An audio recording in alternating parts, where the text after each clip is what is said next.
Hello, Fightful Faithful. Welcome to a review of a supposed wrestling program that happens on Tuesdays. And we The review it. NXT post show. That's a Sour thing that we Grabs do. NXT post show Mhm. for Tuesday, January 28th. We're One of here. those. We're happening. We're rocking and rolling. We're a safe space for anybody who wants it, needs it. You're free to be yourself here. That rocks. So hang out with us. Also, please leave a thumbs up on this video if you would be so kind. We are over 124,000 subscribers. You guys are so cool. Thank you so much for all of your support. We'll also remind you to subscribe to FightfulSelect.com. All the scoopskis in the land. Royal Rumble's coming up. You're going to have Phil and Iridian on the main channel for that post show. But since we're talking about Fightful Select subscriptions, you're going to want to see the two of us reviewing Royal Rumble absolutely behind the paywall. So join us back there in addition to all the scoopskis in the land. Corey Brennan always on the NXT side of things. Sean got you covered on everything else, rocking and rolling. So yeah, subscribe to FightfulSelect.com. Soon to be the best $6 in the business. You can also lock in for $64 for the entire year, starting next month. But for the next couple of days, you can still subscribe for $54 of the year. So if you want to lock in that price control, FightfulSelect.com. Also, I almost called you Sean. I would never. How dare I?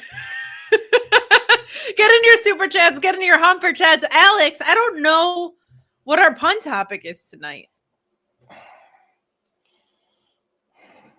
It's not babies. Things that unnecessarily come in threes.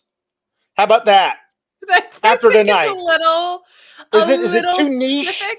But it is appropriate for this night to do that, talking about this particular episode. But you're right. That's a stupid idea to unnecessarily group things in three twice. That's a dumb thing. We shouldn't do that. So I don't know. We had a weird test pattern to end the night. TV. We did that recently. I don't know. TV puns. I don't know. Whatever. We did Do TV puns recently. Whatever. I don't know. Vengeance Day is coming up. Is there anything vengeance-y that we could do? Wasn't there a movie called Vengeance Day? I don't think so. Damn, Maybe. I was gonna say. Let's just do movie puns for the heck of it. Let's do movie puns. This is the most us thing in the world, actually. Oh. Let's do movie puns on the off chance that I was right, that there's a movie called Vengeance Day. Fine. It's perfect. Yeah. Although, listen, Mr. Dark A played along here, doing things with threes. Kurt Triangle. We're gonna get like three. We're gonna get three puns, and even that's gonna be an unnecessary grouping. That was a good one. That was a good one from Mr. Dark A. It was. Wrestling movie puns, I'm calling it. We're in. Whatever. Meat Enormous says, "Hello, bruvs. My name is Meat Enormous, and I'm a meat pervert. I was anti-vegan until I became aware of Miss Kayfabe, and she's delightful. Alex is here too, bruv." Well, if you don't want like the bird flu taking over your poultry, I would recommend going vegan. You don't have to worry about these things. This is the thing. Eventually, the celery flu is going to take all you people out. It's going to take all you people out. It's also descend. I love that the first thing people jump to when they think of vegans is celery. Like that's all we're allowed to eat is just celery. Just things that are 90% full-time. The bean curd flu is going to take you out. The bird flu takes us out. The curd flu is taking you out. That's what I'm going to say to that. Bet you hope you don't catch the curd flu. That makes me want to do some beans puns, but I feel like we can't. I feel like that's okay. It's so great to have you here because I was. We need to talk before we dig in. To laugh. You are on the heavy grumpies right now. We're gonna need you to get in for sure. We're gonna need you to get in a couple more of the sillies. because we've got a post show to do. We We're do. gonna See, Chris Pereira says three ninjas. That's fine, kind of. Yeah. Remember when Akira Tozawa was a ninja and also Omos was for one night? That was a weird time during the pandemic. That was a weird time. So, Kate, everything was going along great. It really was. Everything was smooth sailing toward Vengeance Day and beyond. And then tonight happened. And I just don't know there is no one at the reins. Or the person who is Roman. at the reins.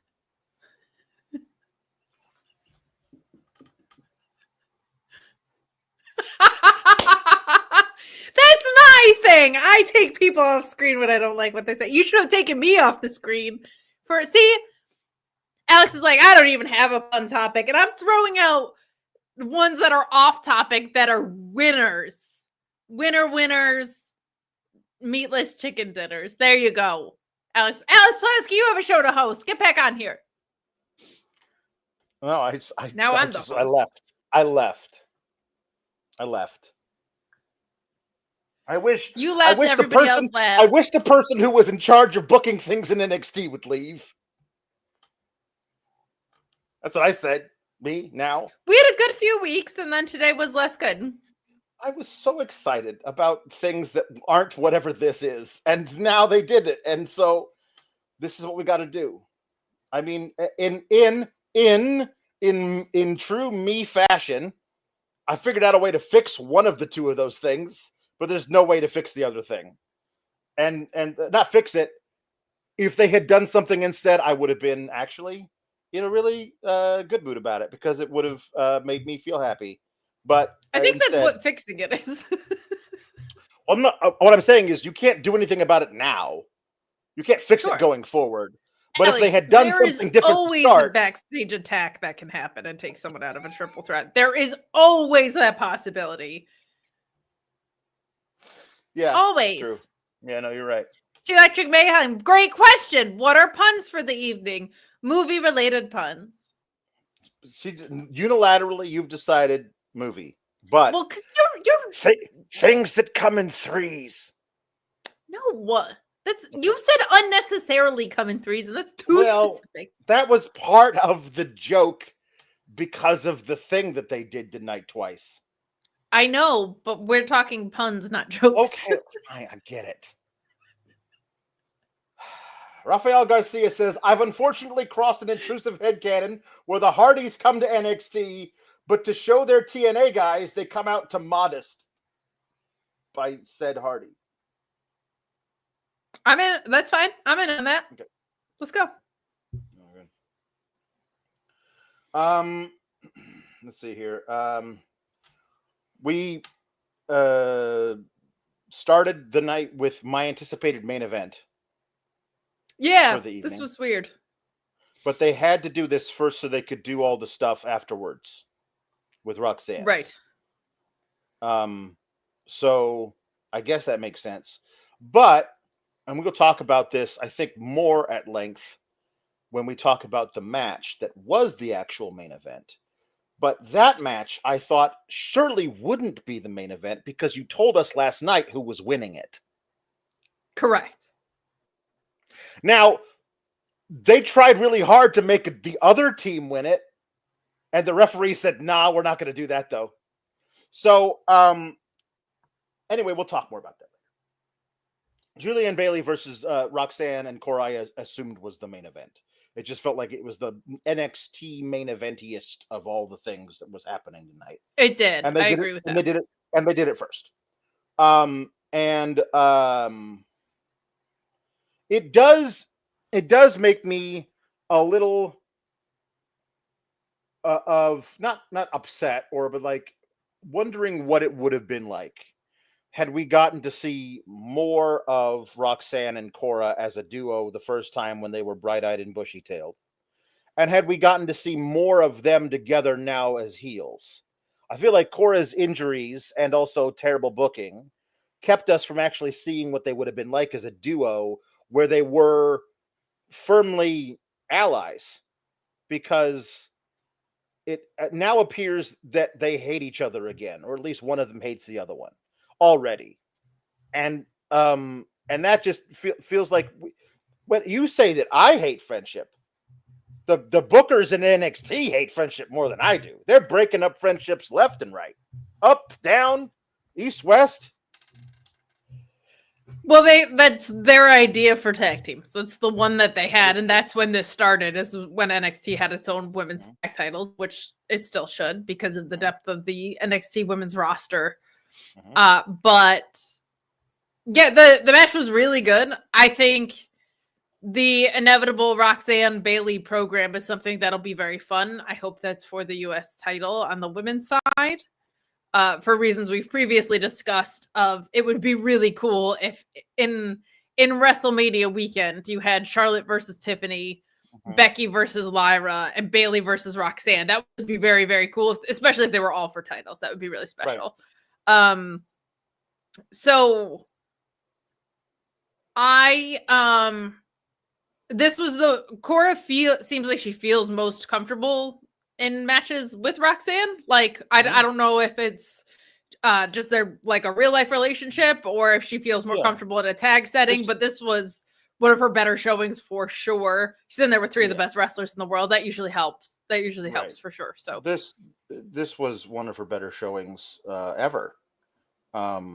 And I think, you know, she's in there with a fantastic partner, and also across from her, two of the very best in the world as well. So they elevated her game tonight, and we will see if that is a stop along the way, or if it is something that is indicative of things to come.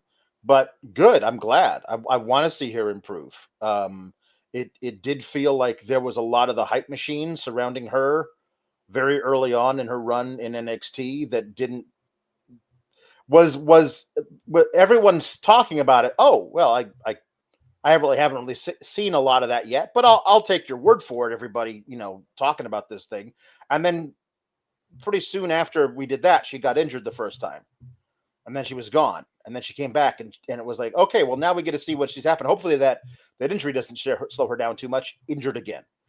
And so I don't think we've ever really got to see her kick it into, you know, fifth gear and show us what she could really do.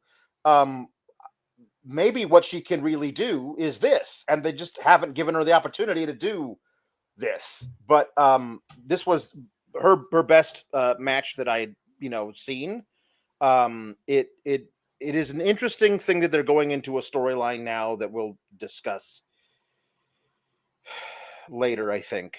I'll also say I can't remember somebody, and you'll keep me honest on this if I'm wrong. Have you seen anybody have a bad match with Bayley? I don't mean a not good match. No. But like, and Giulia's obviously great. Right. But Bayley she has the same thing that you mentioned that Io does, in my opinion. Yeah. And I agree with you. And I also think Bayley has it of people rise up to her level because she knows how to help make them do that. Yeah. And we got to see all sorts of that tonight. And what's fun is I think we are setting the foundation for it to be Bayley and Roxanne doesn't really need the help. So I think they're going to be able to do stuff that's really, really, really special. So I like to see that. But I also thought this was going to main event. It was quite good. I'm ready to see like a Giulia title reign, though. You know what I mean? Like I'm ready to see. Me too. Giulia on her own defending. Mm-hmm. Yeah. So don't get to see that yet, though. No, we do not. No, we don't.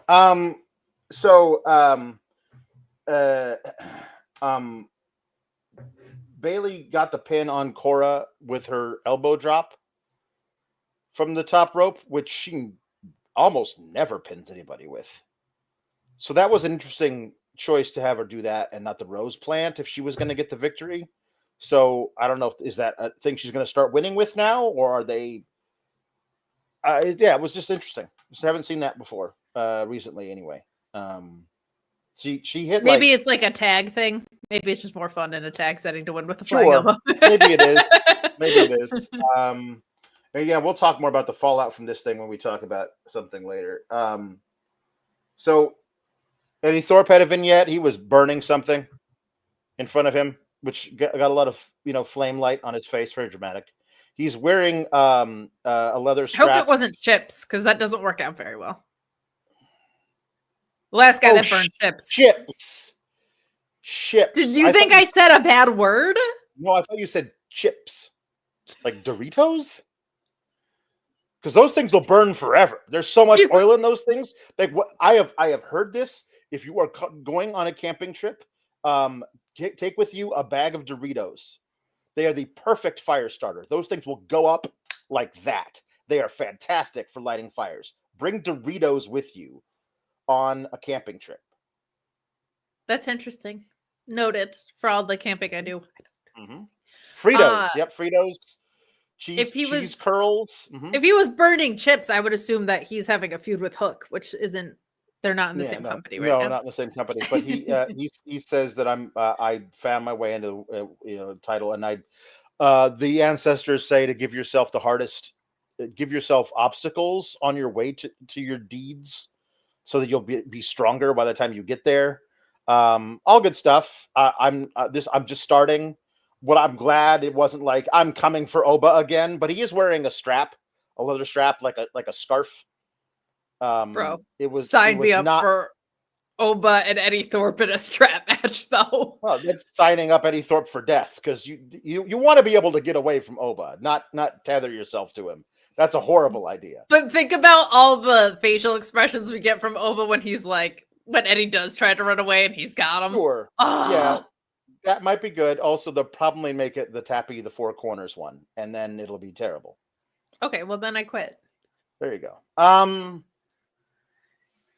But I don't know. Eddie Thorpe sounds like a pretty good excuse to be a loser. If you're like, I have to put obstacles in my way to get to the top. Sounds like you're just a big loser. I'm kidding. I love Eddie Thorpe. This was well produced. This was fun.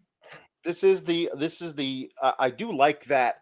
The mindset of that. I don't know that will be made to be seen if he actually follows through with that as part of as his character arc or whatever, but rather than always taking a shortcut, which is what he seemed to do to get the Iron Survivor match. If it's clever. Like I want adversity because I will be stronger in the end, whether I win or lose, which is great. But also that sounds like what I thought we were doing with Oba Femi. Sure. Where we got Oba Femi in the Grayson Waller effect. We were playing a little video board game with the kid tonight, and I started watching NXT about 12 minutes late, so I was fast forwarding, trying to catch up. So I fast forwarded through all the talk that Grayson Waller and Austin Theory did until I saw Oba come down toward the ring. Because who cares what those guys have to say, honestly? So I don't know what they said. If they said anything of note before Oba Femi walked to the ring, I have no idea what it was. I've got heat with Little Miss Peanut. That's all I'm gonna say. Okay, I'm so sick of right. First Birdie Danielson, now your daughter. Like Ian Riccaboni's kids too, keeping him off the road so he can't be a full-time commentator. Right. I've had enough with these children. Her keeping me from watching Grayson Waller talk makes me love her all the more. You know what I mean? Well, what I liked about this is it seems like, well, I'll let you continue, but finally, some seeds of dissension between Austin Theory and Grayson Waller. That hasn't been going on for a year and a half. I know. And the crowd even giving him turn on Grayson chants. And he had literally lost it and had to stop. You want him to turn on him now? And Grayson be like, no, don't tell him to do that. No, don't tell him to do that. There are 7 vowel sounds when he says Oba. Oba. That's, I don't know. Australia's fun. They're very fun. But he's not, because I don't really like their act at all. And so imagine my dismay when this was not to have a fun new challenger come down and interrupt the thing but they were the challengers. So I do like that they were trying to like talk some crap to Oba as if he's not like the most obvious generational talent ever. Like they're like, what are you, the NXT champion? We are the 12th most important tag team on the main roster, so we've got you beat. They create viral moments. Yeah. I loved Oba being like, I don't really see any gold that you have there now, though, pal. But like in his Oba way. But I loved that he was like, you're talking about all your success. It doesn't appear that you have any titles, though. So seems like you're kind of a big chump. Yeah. And yes, what your wonderful thing. You got your moment at WrestleMania, but what did you do with it? And there's also this is definitely what you want to put in the mouths of your talent. Is we've seen it all before. Big shot in NXT coming up to the main roster where you wind up in catering because nobody's got any plans for you, and then you end up in 6 months you're on the indies trying to sell t-shirts because nobody knows how to manage talent in WWE. Like, just saying the quiet part out loud, like they have mismanaged 80% of the people who got called up in the last couple of years. You know what I mean? Oh, so that's generous. It's just, yeah. It's like Tiffany, Braun. Is that it? Tiffany, Braun. I mean, Lyra's the women's Intercontinental Women's Champ. Yeah, because Becky's coming back, though. They were doing nothing. I'm saying, like, currently you could say that, but if you asked the same question 2 months ago, there's no way you could say they did anything good with Lyra. She lost the finals of the Queen of the Ring tournament and then dropped off the face of the planet. So like the idea, but like I feel like, I mean, I would have also said this about Carmelo, but I feel like Oba is immune to any of that. Like, as soon as he steps foot in either Raw or SmackDown, he's just taking over the place. I think Oba will be, because the character also calls for it to a great extent. Like, one thing WWE does is if you have the ability to say, I don't care if I win or lose, I'm still going viral. I'm still this. I'm still that. I'm still the best. Like, Oba measures himself on whether or not he gets wins and has titles and things. So I think he should really be in the Gunther track. Like, honestly, that they should be very similar characters. They should face each other all the time, and we should get to watch it constantly. Luis talking about quoting Oba with, "Your mouth is writing a lot of checks you cannot cash in." Yeah, that was a good line. You know what I mean? I mean, he's very, very great.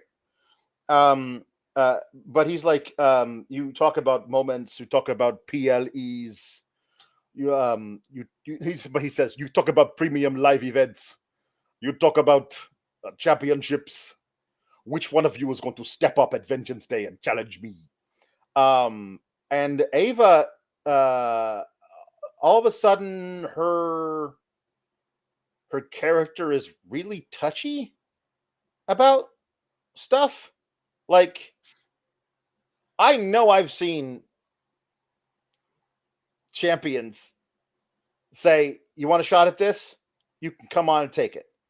And not have the GM be like, hold on now, I make the rules around here. It feels like they are unnecessarily making her this so that they can have a reason why all these terrible boneheaded decisions are being made by the person on screen, as opposed to the person backstage who's actually making the decisions. HBK, boneheaded decisions that they are. I think there's also a difference between specifically saying, hey, do that, I make matches around here, and then someone continues to trounce you anyway, as opposed to not having like, she asserted that once and he's now gone over that line a few times. So and while it does seem like a suddenly new character trait for Ava, which I agree with, it does set up Oba to be like, there's literally nobody that can do anything about who I am. And I kind of like that for his character. So it is inorganic on Ava's part. I agree with that. But like, I love it for Oba so much because he's like, what are you going to do about it? Come, like, be so for real, Ava. Like, who's telling me no? And I love that the last time this happened, he was dumbfounded at the suggestion that he can't make his own champion or his own matches because he was, I'm the champion. Yeah. Like, of course I can. Like, I like that for him. So I'm kind of more willing to overlook that this is not necessarily an Ava's character until of recent, because I like what it does for Oba so much because Oba's perfect and we love him. Yeah. Yes. And there's again a little tweak that would make what is happening coming up, I think, work for both parties that they did not do, and so now they can't do it. But anyway, he's squaring off with them, and Trick's music hits, so Trick can come out and basically just stare down Oba, and Oba stays motionless as Trick clears the ring, like he could not be bothered to give a shit either way. And then Trick turns around after tossing them over the top rope and walks into Fall from Grace powerbomb. And Oba pops back up in his amazing sheep skin lined leather jacket. Yeah. God, that was a thing of beauty. And he walks out and he also does the fucking turtleneck sweater. He was wearing he was wearing something from the Kate collection right now. That was very nice. The little mock turtleneck he was wearing. He looked fantastic at this, but so he's kind of pissed at Trick for like continuing to insinuate himself here. And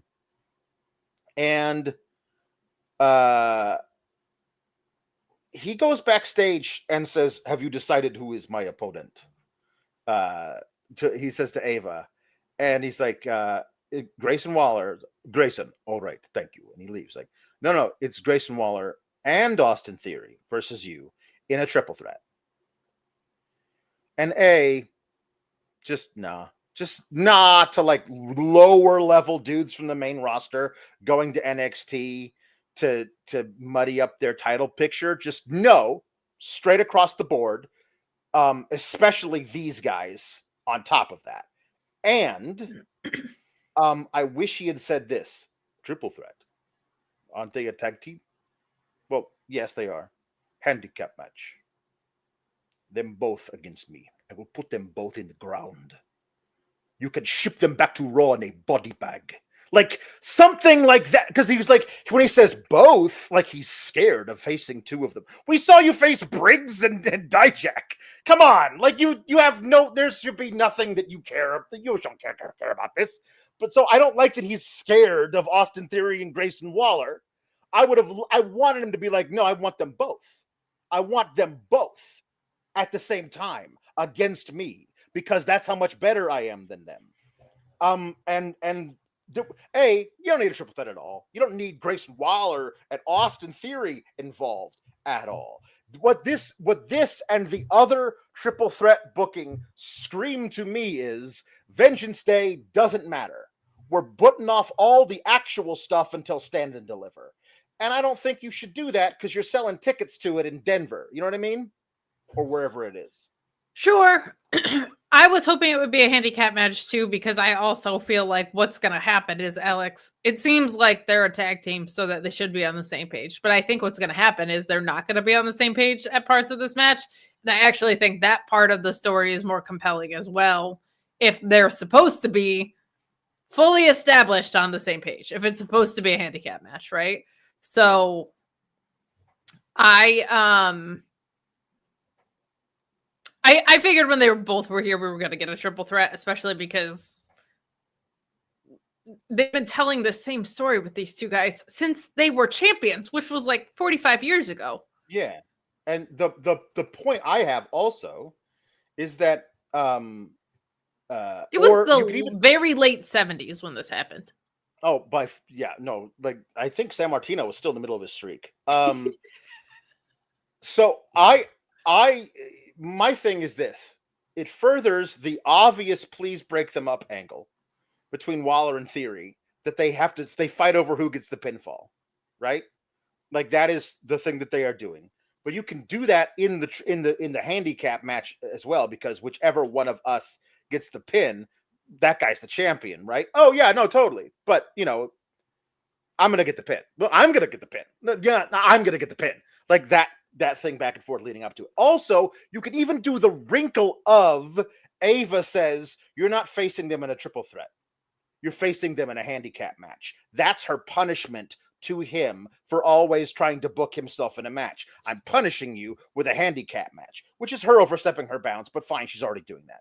And Oba laughs in her face and says, I welcome it. Like something like that, because like I was hoping you would say that.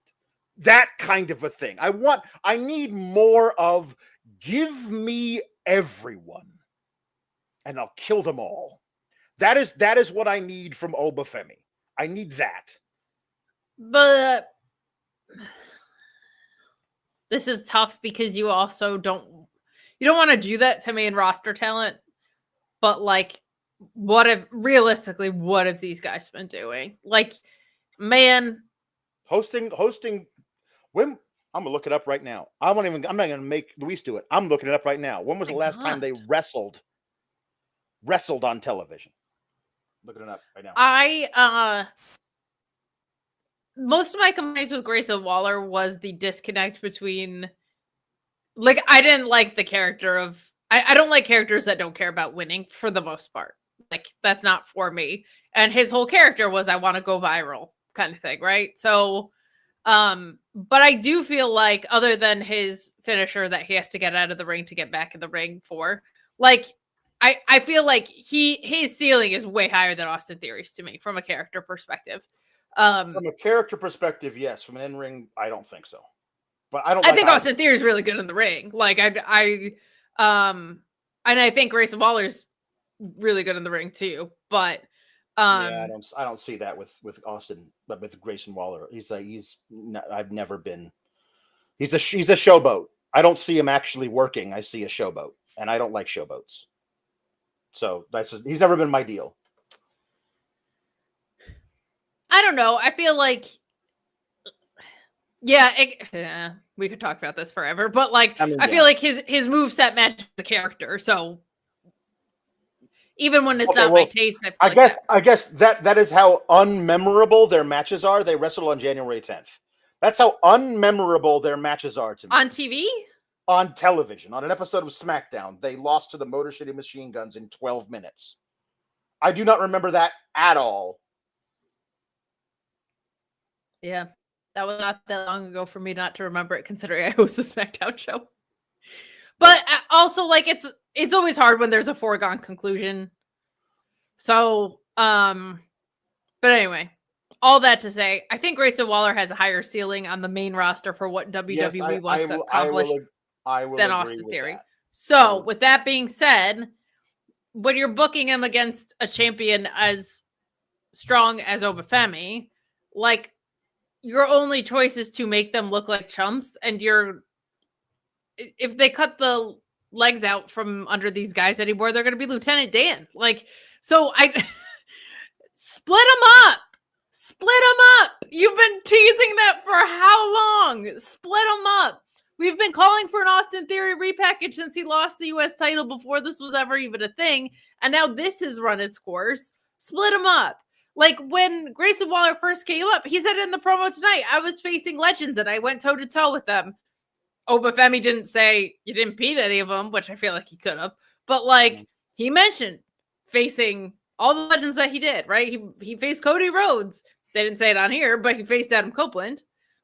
Austin Theory said he was in 3 WrestleManias. Well, 4, but we don't talk about that. What was the 4th one that we don't talk about? What was there a thing I missed?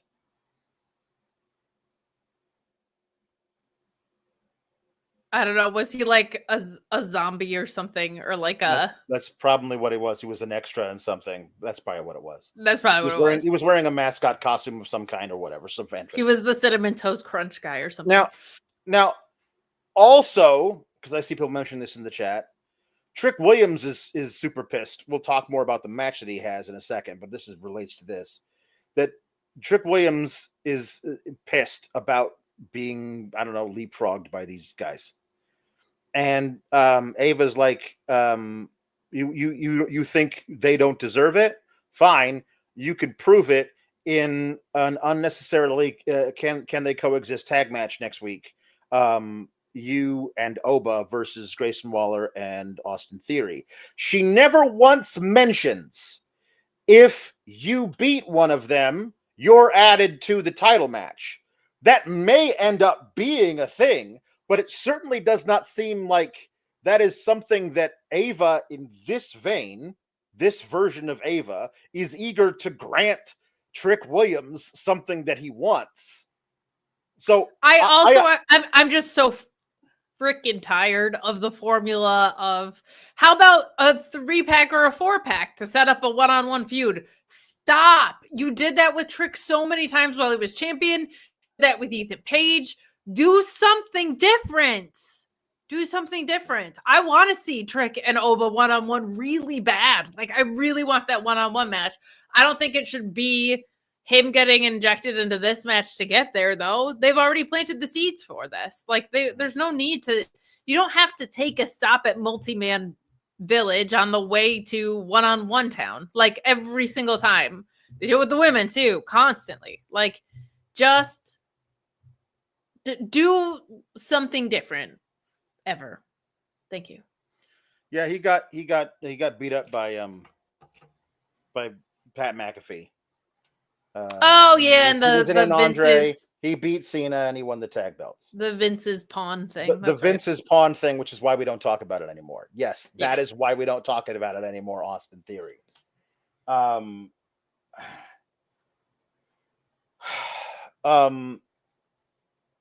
So it's possible that it ends up a 4-pack with Oba and Trick and Grayson Waller and Austin Theory. But why are Grayson Waller and Austin Theory in it at that point? Just because? That's what I'm saying. Like, I thought to myself, listen, Trick gets his one-on-one rematch with Oba and goes up. Rox has her match with Bayley and goes up. This is what I'm thinking about. Like, this is what Vengeance Day was for, is to do that. And then we build a brand new thing for Oba at Stand and Deliver to do that. And that would be what we would get. And Giulia has 2 PLE matches, probably a rematch of whoever she faces at Vengeance Day, she would then face at Stand and Deliver. Something like that. But we just decided to throw in all of the triple threats. I don't normally call up accounts that I'm like 97% sure are fake, but who said his name? Because he appeared. They do take the... NXT is like parkour. They're like, let's take the weirdest, most challenging route to get from point A to point B. I am lazy. John Morrison seems great at it. That's awesome. I just feel like sometimes when you're booking wrestling, taking the most complicated way to get places isn't creative or a swerve. It's unnecessarily complex in a way that doesn't make me invest more. I don't for a second think that Oba Femi is more in danger of losing his title because Grayson Waller I actually feel like it's even more obvious that he's not because there's 2 people that have no stake in this. And also, you've been just sowing seeds of dissension, say that 10 times fast, for like 18 months at this point. So, like, you don't need them in this to further their story either. No. I don't know. Also, horribly disappointed that neither of these goofs went through the table in this set. Neither of these goofs went through the table! Yeah. Goofs should go through the table. Yeah. That's one a hallmark of these segments. You know what I mean? Oh, he should have double choke slammed him through the... Yeah. He should. It's Oba. He should have choke slammed one dude through it and then power bombed the other guy on top of the first guy. Yeah, that would have been fun. Good.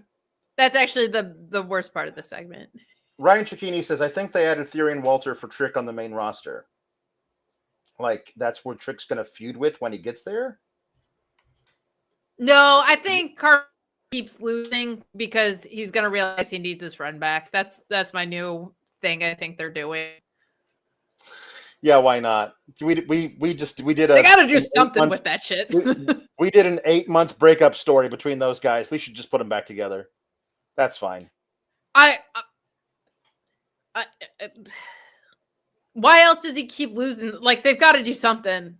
Yeah. They've got to do something. Ryan Cicchini says Theory lost to McAfee, then got started by Stone Cold. Yes, that is true. Wes Lee, Trick Williams got powerbombed. We took one fall from Grace powerbomb by Oba, which is a very devastating move. Absolutely, it's done by Oba. But then he was still selling as though his spine was terribly bruised after the commercial break, like he could barely stand.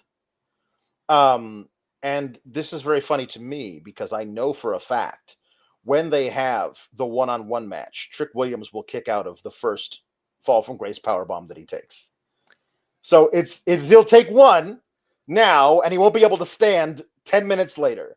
But in the match, she'll pop out of it after 2.5 seconds. It's just, that is how they do stuff like this. It would be fine. It's fine. It's fine. It's just a weird thing to make him sell for the entirety of his match with Wes Lee, a move that I know he'll kick out of the first time he takes it in their title match. That's always well. weird. He'll have a fortified spine by then, Alex. No, it's called building immunity up. That's definitely how the human body in wrestling works. Spinal immunity. Yeah. By the way, we talked about this at length last night on our post show. Worried about JD McDonough's brains and his neck. Turns out he's got a bunch of broken ribs and a punctured lung from that spot he took last night. When they say it ain't ballet, I mean, that's honestly, that's some kind of misnomer because ballet is really hard on your joints and stuff. But when they say it ain't ballet, they're not kidding, folks. This is my new campaign. We got to stop saying that. Ballerinas' bodies are broken down by the time they're like 28. They're like out to pasture with you. You contorted your body like in the most insane ways. Enough with the it ain't ballet. Ballet is really hard. Yeah, I hate talking on medical stuff at all because I'm not a doctor, but I do have eyeballs and I saw what happened yesterday and I can't believe A, that match continued to go on, and B, after seeing the whiplash of his head near that table and knowing that he now also had a punctured lung and broken ribs, the fact that he was taking knees to the head and headbutting people is so dangerous. It was a tag match. He took a whole bunch of flat back bumps on a punctured lung. On a punctured lung, and just don't have him get back in the ring. It's a tag match. Just change the story to be about Dominic not being able to make the tag. You don't even have to stop the entire match. Yeah, that was egregious. That was egregious. If I could tell on the replay that they should have been, that was bad. I don't care how much that guy said he was ready to go. You see that replay, you stop that match. That was ridiculous. That was ridiculous. He ate a standing senton with broken ribs. Yeah. From Ivar, I believe. Little guy, so that's good at least. Yeah, little that'll be fun for him. My God. Okay, so anyway, justice for ballerinas. Continuing. Yes.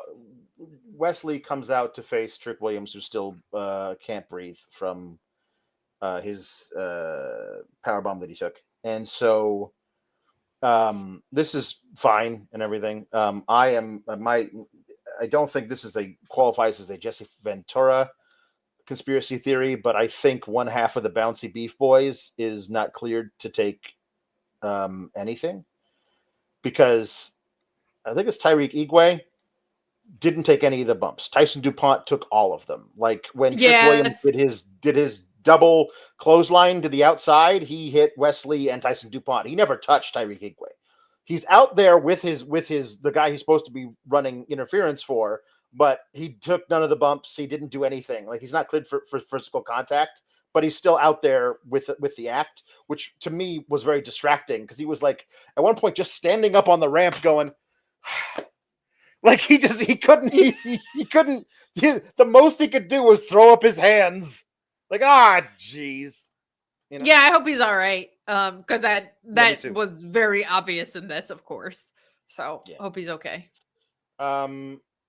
Wes Lee defeated Trick Williams because Trick Williams was disqualified for putting his hands on the ref, but really for kicking too much ass.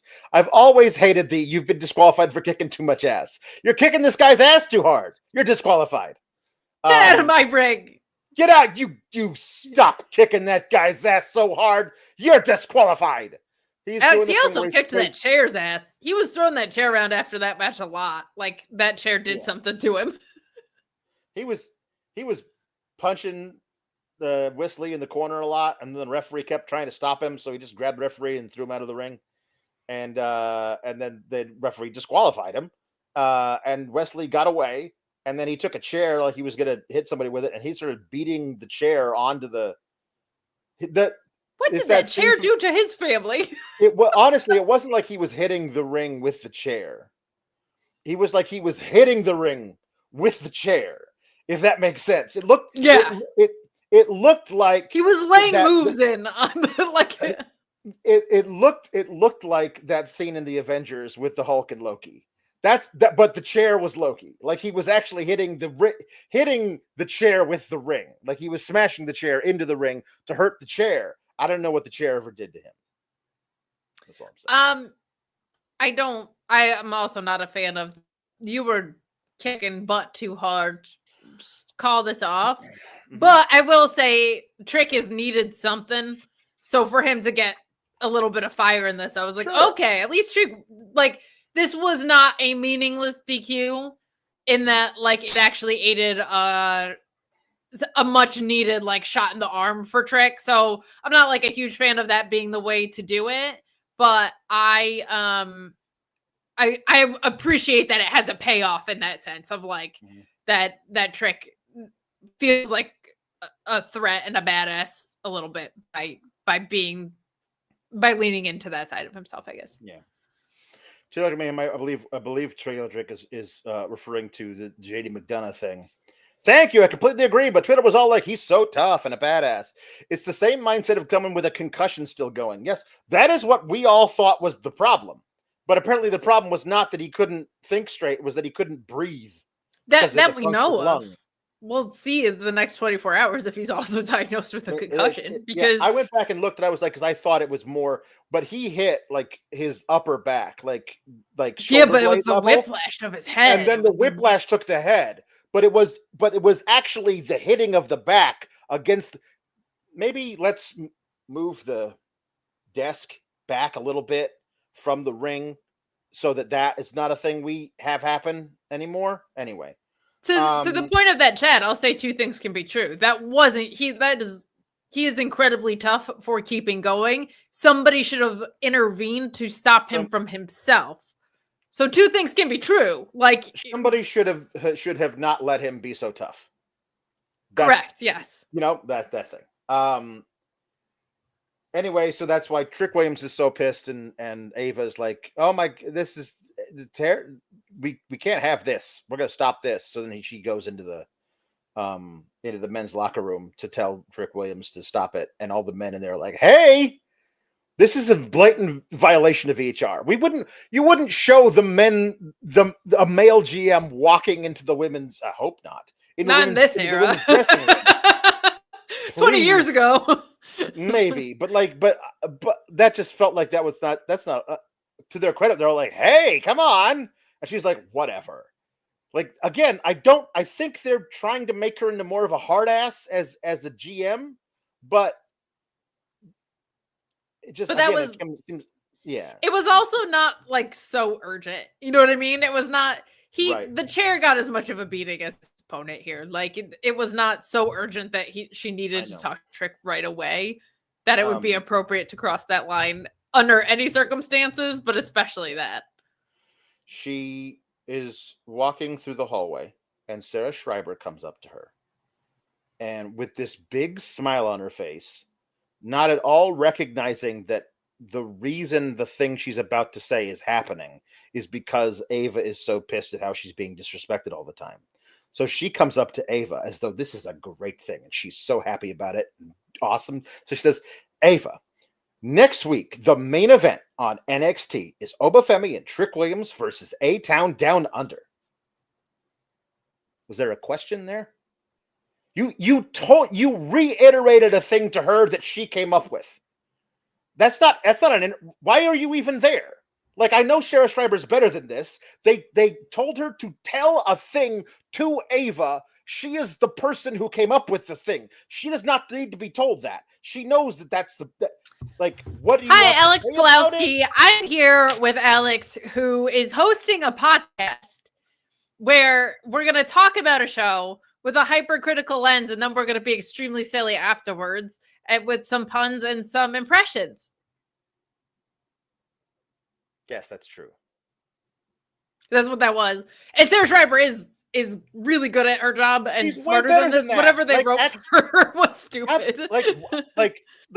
Have a question of Ava. Was this a direct response to the way to the way that some of your booking decisions or the way of some of your general managing has been superseded by this talent? Like, get her to answer the question. You didn't ask a question. Something like, have you talked to Adam Pearce about whether or not he thinks it's a good idea for his new acquisitions to get murdered by Femi in 2 weeks? I like with the smile too. Your thoughts? That could have been a window to develop what they're leaning into with Ava of the trying to clamp down on the unruly locker room. Because I will say, we got on here a few weeks ago when we're like, Ava said to the tag division, prove to me that you want this title, and the locker room just fought with each other. So, like, I like the idea of Ava being like, people are constantly going to get tagged in the parking lot, and tag teams just brawl for no reason all the time. We need to tighten up the ship a little bit, but, like, point A and point C need to be connected by B, and that isn't happening. This little interview could have been an insight into that. So that's a bummer. Somebody said, so can I get Mackenzie back from TNA? This was not Sarah Schreiber's fault. This is what she was given to say. But I genuinely, this is no shade to Sarah Schreiber. I think she's quite good.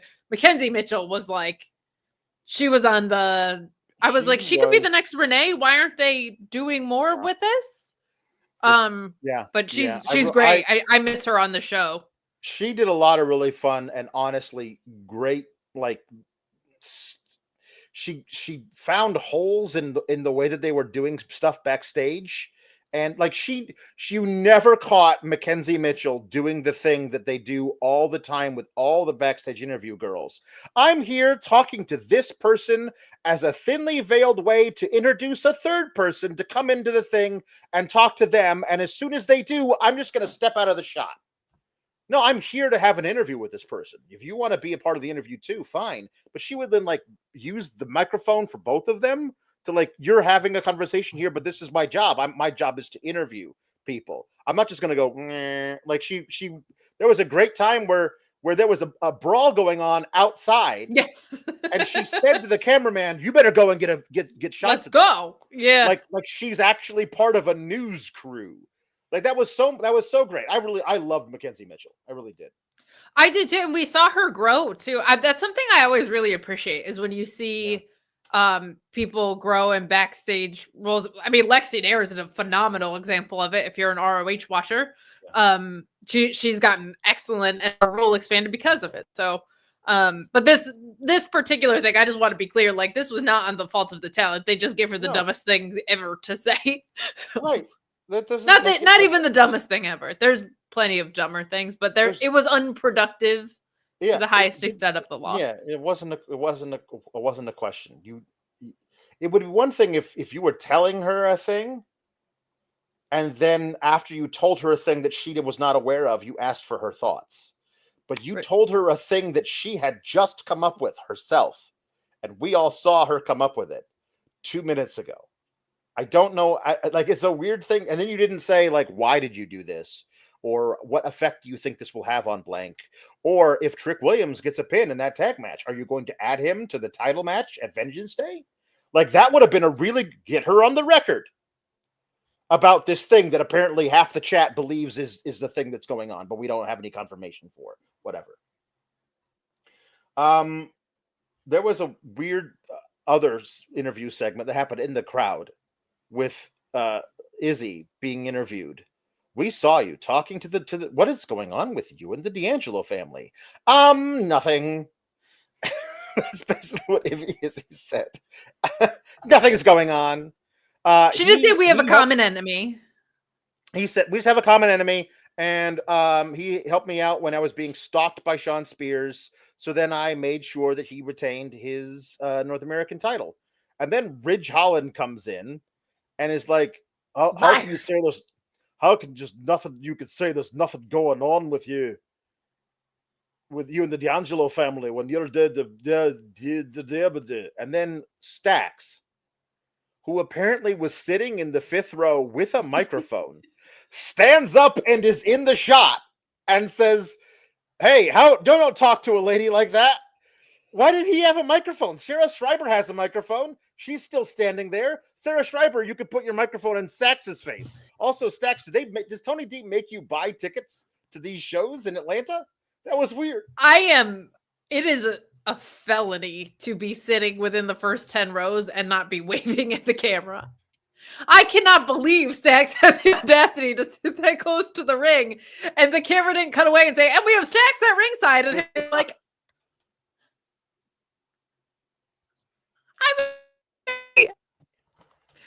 I thought that was required by law and from the main roster, at least in what we see. I appreciate the effort to switch things up. Like I really do. We've seen it all over the main roster. We've seen it in AEW as well. Like I appreciate the intent to try and keep things fresh, but that one was almost like, you know, in like a musical when people just like appear out of nowhere and start singing at you. Yes. That, like, why is the customer at the restaurant singing all of a sudden? That's kind of how it felt to me. It was very out of place, but anyway, Stax is never too far. Stax does not like how unchivalrous Ridge is being. So he slapped him in the face with a glove and asked him to do dual-thing pistols at dawn. No, he just said, let's have a match next week, and they did it. So I just didn't understand why he brought his own microphone. That was such a weird detail of this. Him being there, I would have allowed if it wasn't for the fact that he was happened to be sitting there with a microphone in his lap. That was just very weird. Yeah, that was kind of funny. Yeah. Killer Mike was also waving in the crowd. Killer Mike was also at the Raw last night. So, Killer Mike. You can't mention people in the crowd and not wave, Alex. Stop betraying our brand. That's not how you wave in the crowd from NXT. Thank you. Phoning it in on the waving bit is something I will not stand for. This is an important bit that has legs for months, if not years. You don't get to give up on it this early, Alex. Okay, fine. Kalani is backstage putting on her mascara or something, and Carmen's like, "Hey, Kalani, I just wanted to thank you for helping me out in my match versus Jada last week." And Kalani's like, "I wasn't helping you. I don't like Jada, so I did that for me." I can see how delusional you really are about all of this stuff. This whole thing with you and Ashanti, like, you should need to wake up. He's going to leave you in like 5 months. Bye. And Carmen's like, "What a bitch." And so we're getting Carmen versus Kalani next week. So in giving Kalani, I'm that friend to other girls. This was like the most grounded and relatable. Kalani's been on a much more correlate trajectory for her character over the course of the past couple months, but I was like, oh, I've had to be that stark wake-up call to friends in their relationship with dudes, too. I was like, this is the most relatable Kalani's been because I'm not a freak athlete and because I've had to be that friend to other women before. But she's definitely not Carmen's friend. That's the thing, is that she did not do it in a way of like, honey, I'm going to hold your hand while I tell you this. He's not good for you. It was like, you are delusional and he's going to break your heart and I'm going to laugh when it happens. Bye. Like, yeah, it was true. It was harsher than that. No, Ace, she is definitely a heel now. They zoomed right past justified tweener and said, you're a heel now. This was her heel coming out party. It was attended by one guest. That guest was Carmen Petrovich. And she will wrestle like a heel against Carmen Petrovich next week. She will use underhanded means. She will rake the eyes. She will do something to fully come out next week as the heel. And here's a question. At Vengeance Day or the maybe the week after on NXT. Carmen and Ashanti versus Kalani and whom? No, who is the heel? I miss him so much. Honey, I'm going to hold your hand while I tell you this, but he ain't coming back. He ain't coming back, sweetheart. No. I want Noam Dar back. Yeah, I know. I miss him so much. Lex is king. Maybe.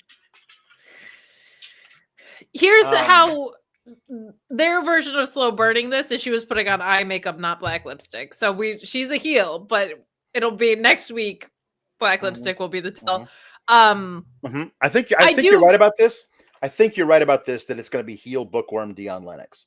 I think they're going to make him, because the last time he had that match with Wes Lee and he got beat up, but then like Trick Williams, somebody pushed past him. It's like shouldered past him and he looked after that guy with daggers in his eyes.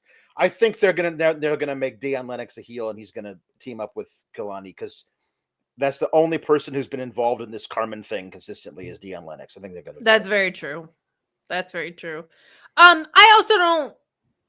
It's not as stark of a heel turn as, say, like a Fallon Henley or what. Fallon Henley was the starkest of them all because it was like, Kiana James got called up. We need you to be a different person than you were. Sure. So there has at least been, to their credit, some trajectory here of her being thwarted in places where she couldn't win some big spots. There's been weird tension backstage with various other people. So it's not the most stark that we've seen.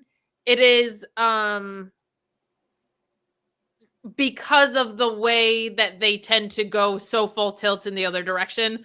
I'm concerned that next week it'll feel very stark because she'll be a different in-ring wrestler than she has been. And there's actually something kind of really cool to attention of this very gymnastic heavy moveset as a heel. Like, I always kind of appreciated that about Tiffany, was like, she has what is normally a typical babyface moveset of it's flashy and exciting and easy to get behind and fast paced. So I hope they let Kalani be the same wrestler, just as a heel with some minor adjustments, but they don't tend to do that, which is frustrating because I think there's actually a special tension that could be there if they allowed it to. I hope that with the mind of this with this heel turn and run in mind, they have had her working in the Performance Center on all kinds of different mat wrestling, because that would be really cool. That's what heel wrestlers do in their mind. A lot of holds, a lot of rest holds, but also give her the Koji clutch, or give her some leg locks. Give her some stuff like that she can do, that she can twist her very lithe and flexible body into positions where she can get extra crank on stuff. You know what I mean? Let's figure out a way to make her special as a heel and not just generic as a heel. Man, I know I'm like ZSJ Stan account number 1, but there's a couple things that people don't do that they should just do, because he does some insane stuff. There's some really simple stuff that he does that's just really cool too. One of them is a cobra twist on the ropes through the ropes. I feel like that would be so cool with her. And the other thing, this was actually really funny. I forget which show it was on, but Danny Garcia and ZSJ were at the same taping, and ZSJ did the armbar through the ropes thing that looks so cool. It looks so much more painful, especially the way he does it. And the next show Daniel Garcia was on did it like almost exactly the same. I was like, somebody's been watching his ZSJ matches. Because I hadn't seen him do that before. But those two things, like Kalani being able to jump up on the ropes as quickly as she can because she is that athletic, and do a Cobra twist through the ropes, is a nasty looking addition to a regular Cobra twist. So everybody should watch this Jay and Steele's moves all the time. Thanks. Yeah, it's a good idea. This is a little advanced. This is the coolest thing ever, but that feels like a lot. Kalani suddenly busting out a ZSJ toe arm bar. Like, let Noam Dar do that. The Clark Cat rules, but earlier during the segment in which Sarah Schreiber did not ask Ava a question, she says, "I'm trying to find the strongest possible opponent for Giulia." You are? Since when? And it's Zarya. So the thing is in 2 weeks. You've been trying to find it, and she says, "So I've decided."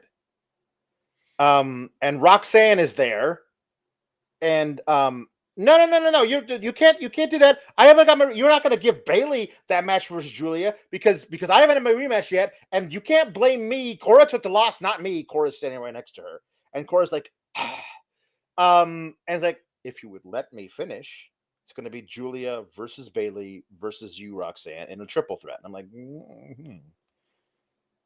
give Giulia somebody else.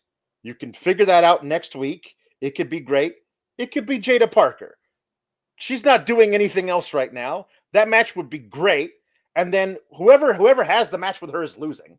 So it could be Jada Parker, it could be Sol Ruka, it could be Zarya, but I'd rather they save that for Stand and Deliver. But the match we want is just straight up Bayley versus Roxanne. Like, if it's Bayley versus Roxanne versus Giulia, then I think we all know that Bayley is going to cost Roxanne the match, or Rox is going to cost Bayley the match, and Giulia will win, and that will further the Rox versus Bayley thing, which we don't need to further it. It's been furthered. We know where it is. It's as far as it needs to go. Sometimes we don't need to go no further. It is right here. Bayley versus Roxanne is the match, and Giulia versus one of these other great up-and-coming young women you have on the roster. And do that. I don't understand why we're doing this triple threat. It's unnecessarily, especially when you're doing the completely unnecessary triple threat for the men's title. You don't need to do a triple threat here as well. Otherwise, call it Triple Vengeance Day. Vengeance Day. Triple H should come out, and just because he's a triple, like he should triple be the one to do it. Are you ready? I think. So what I'm frustrated by is I'm very excited for what this could bring in ring. I hate the over engineering that we did to get there, but I'd be lying if I said I'm not super excited to see Bayley be the linchpin between Giulia and Roxanne, and stylistically what that's going to look like. That's going to be super fun. The Giulia versus Roxanne match was one-on-one was great. If you're looking for the strongest woman around, that feels like Zarya to me, or Jordan Grace is now with the company, right? So those feel like the strongest ones. I'm okay with Zarya losing to Giulia if we're going to do like Jordan Grace versus Zarya I feel like Jordan Grace enters the Rumble and does really well, but doesn't win. I feel like give us Zarya versus Jordan Grace at Stand and Deliver. And then at SummerSlam, probably have Jordan Grace like very much in the mix for maybe facing Becky Lynch as the new Continental Champion or whatever. Like, do stuff like that. I don't think Jordan Grace needs to be in NXT, but that match the first time around when it was in Australia was excellent. Impacted a tour. TNA impacted a tour in Australia. That match happened there. It was great. Do it on American soil. It's going to be amazing. And it also lets Steph face somebody else. It also lets Giulia face somebody else. Like, you free up some room there. I hate how lost in the fold Zarya is right now. Someone's saying she's injured. I didn't hear that. I'll ask Corey about it though, if that's true. I hope not. It would correlate because I don't know why she wouldn't just be on TV smooshing people, Right. but like they do things weird, so I can't calculate that. But obviously I'll ask Corey about that to see if that's true. But I actually did ask him about that, and he had said no a couple weeks ago. So I think you could easily do a thing where Jada, Soul, Zarya, you're in my office because I think one of the three of you should face Giulia for the title at Vengeance Day. And I'm going to give you that opportunity to face each other in a triple threat next week in the main event of the thing in next week. And then you have Jada win it because Soul and Zarya, who are supposed to be friends, can't quite figure out and end up miscommunicating and hurting each other. And that begins Sol Ruca has run afoul of Zelta, who's now fully in murder mode and wants to kill Sol Ruca. And Sol Ruca says, okay, fine. See if you can catch me. I'm going to be bouncing all over the place. And that's a feud we can get. And we get a one-off Jada. We know we're going to get Jada later versus Giulia. So you start that now. There's a lot of stuff you could do.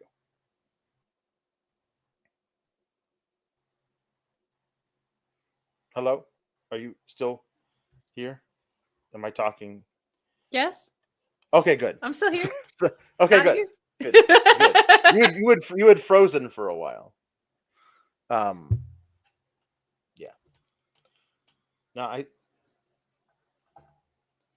You're the blurry girl. You're the blurry gal.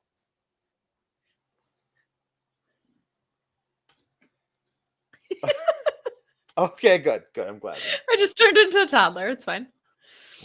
Mm-hmm. Yeah, I'm interested to see because you can't forget about that middle class because you have this top class, right? Like of the Sol Rucas and the Jada Parkers of the world, they have to be kept priority. So I'm with you. Hey, your dad sent in something. Dad, Greetings as always to the team, our supermod Luis, the sisters, the council, Lieutenant Photo, Alpha Bill, the SGS at large, and the man, the myth, and the legend, JW Pringle. Hi, Dad. We're going to lunch tomorrow. It's going to be awesome. I also want to give a shout out to Luis. I don't want to get into like any of the stuff of yesterday, but like he was on overdrive as a mod yesterday, and he's just the best at this. So thank you to him as always. He rules. Oh yes, by the way, I said Denver. I don't know why I said Denver. It's in Washington D.C. Vengeance Day is in Washington D.C. Fake news, Alex, man. Yeah, my fault. It's my fault. That's why we have Corey on stuff. You can't trust this guy.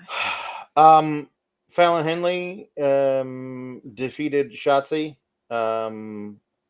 Halfway through the match, each team's so Jasmine Nix came to the ring with Fallon all Henley. Of the consonants and Fallon. Yeah.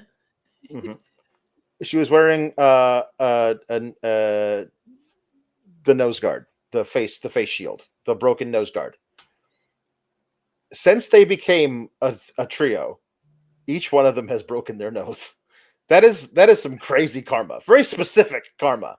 Like the trio's gods do not want you to all to have noses at the same time. It's so weird. They're all dashing at some point. They've all been. Yeah. It's Cody Rhodes cursed them. I think that's what happened. Yeah. My goodness. But when she was wearing it, I was like, if there wasn't going to be some extracurriculars, they wouldn't send her out in the nose piece because they'd want her face to be shown in full. Sure. Because, yeah. So when she was coming out, I was like, okay, so she's going to take a bump at some point. And the bump that she took was just all the women who were out there, Gigi and Taters and JC and Jazzy, punching each other all the way to the back, leaving Fallon versus Shotzi, 1-on-1. And I was very excited to find out it was not Stephanie Vaquer who came out to cause a distraction finish or something. It was Fallon just somehow surviving, Shotzi doing a senton on all of her organs. Like that senton was heavy. Like that was not the way she normally lands that. That was all of her body weight on the spleen. And Fallon did not die and came out of that okay. Who did not die. Somehow came out of that well enough to win with the famouser, which has now been renamed for her the Hoedown, which I'm not sure how I feel about. I mean, she is still horse girl, like with the gear on. So, but for I sure, understand. Hoedown, I suppose, but it does. It has other connotations. I understand the Hoedown, whatever. So a few things. Nice to see Shotzi back and to see Shotzi back. Like she is back full on in not being careful, never say die, full on just reckless abandonment, Shotzi Blackheart. And that's nice to see because when you come back from injury and your style is reckless, sometimes people don't want to go so hard. Like it changes things a little bit. So I'm glad that she feels comfortable enough to be able to be 100% the wrestler that she is. Cause that's scary. And she had a long time out and it was such a freak accident. Like wouldn't have known it happened kind of thing. It was so odd. It was one of the weirdest ones I've ever seen. And to your point, my only complaint about this was like, and this is just wrestling, but like, she was up there milking it for that crossbody for a while, and it took forever for the rest of them to come over and fight them off.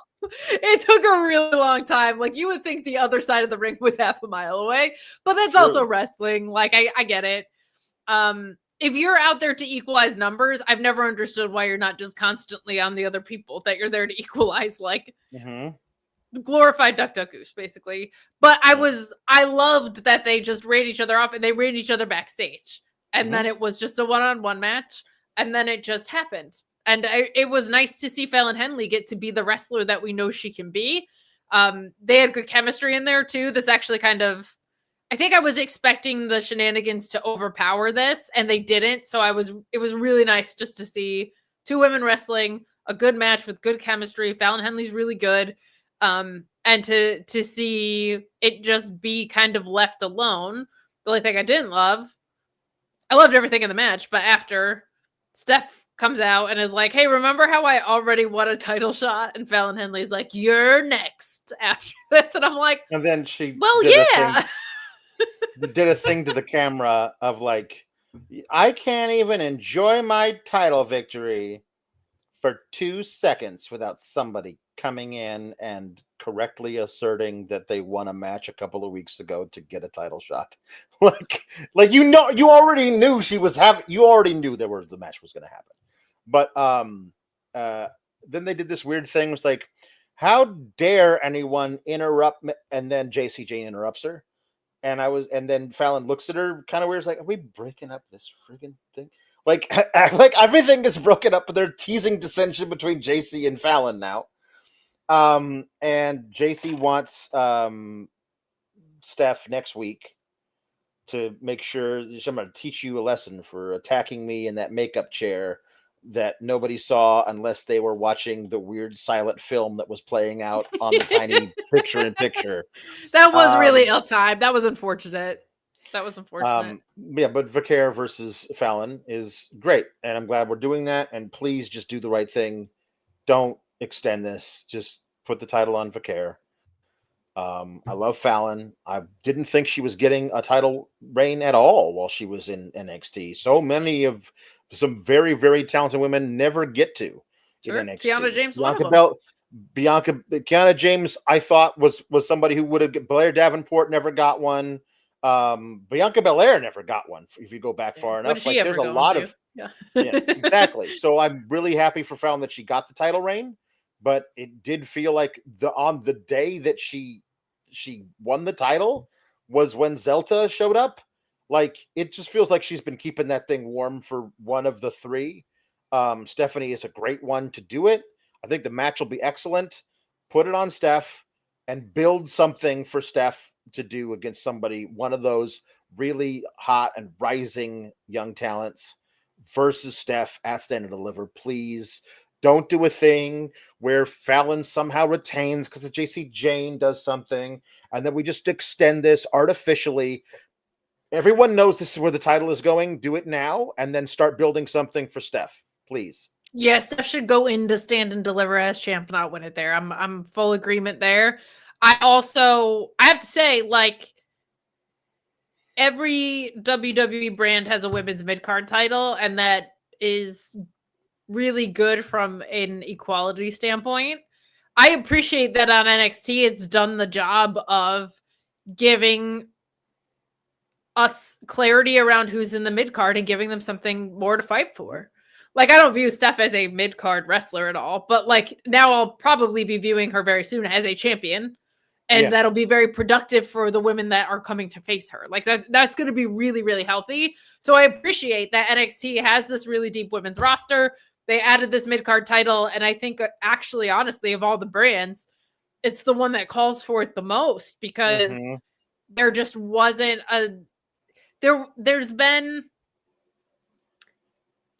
in-ring separation, meaning that there's been people that are just further along at this than some other people, and giving them some breathing room has been really, really good. So I really do appreciate that about the fact that they have this mid-card title. Now it feels more present and valuable on this than the others so far.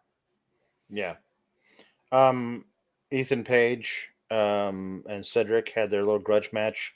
Cedric wearing like a full wrist wrap, which feels like you shouldn't be cleared to wrestle if that's the thing that you have to wear on your wrist of all places.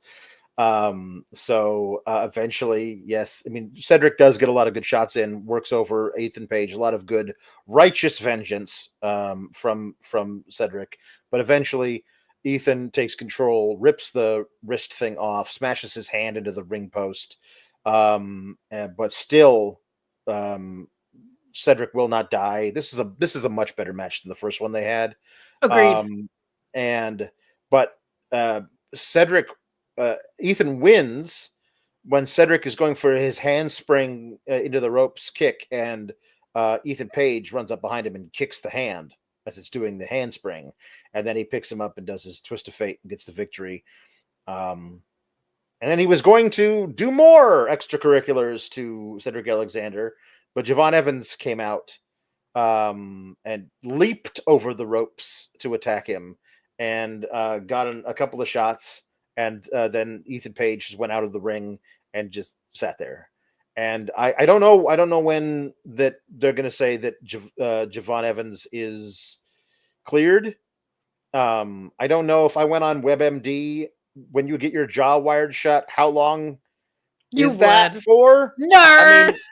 I mean, I know I didn't, but I'm sure I could, and I feel like it's longer than whatever this is. I hope they don't do it at Vengeance Day, but it certainly seems like they're having Javon Evans get one over on Ethan to build to that here, and it could be that soon.